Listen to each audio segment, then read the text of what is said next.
So, look, certainly seeing these reports that, that they claim that they have all of Aleppo, I'm in no position to dispute that. It comports with the information that we've been getting, but yes, they bear responsibility, and not just now for the task of rebuilding Aleppo, but they bear responsibility for what they did to Aleppo and to Aleppo's citizens. So will you help in rebuilding Aleppo at one point? I know of no such plans to Okay. help in Now, let rebuilding me ask Aleppo you, site, or how that could even be done. Okay, so, exactly, I mean, something like this. But let me ask you something. You're saying that they bear responsibility, but surely you agree that there are so many other groups, and the thousands. I mean, the last tranche of maybe 3,000-4,000 fighters who were very hardened fighters with lethal weapons and so on. They also bear some responsibility in this destruction. Would you agree? We have talked, and we've been honest and open about concerns when we've seen reports of opposition fighters causing damage to infrastructure or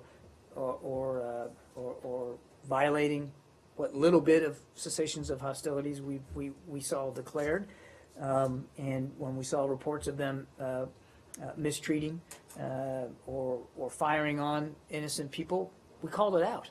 But let's be honest, when you look at Aleppo and you see the devastation and the destruction, it's caused almost solely by the regime and their backers in Moscow and Tehran. That there be no mistake. And that's who bears the responsibility for what's happened in Aleppo. That's who bears the responsibility for the death and destruction, the maiming of innocent people. It wasn't the opposition who bombed hospitals and schools and first responders as they rushed to the scene to try to rescue people out of crumpled buildings. It was the regime with their backers. I want to follow up on something that Brad did 2 or 3 weeks ago when he asked you because I want to ask you about the scheme of things. Do you see the war is receding? Because at the time, Brad said that the area, the real estate area, under the control of the opposition is shrinking, and that in a way lessens the confrontation, lessens the war. So how do you see this in the scheme of things?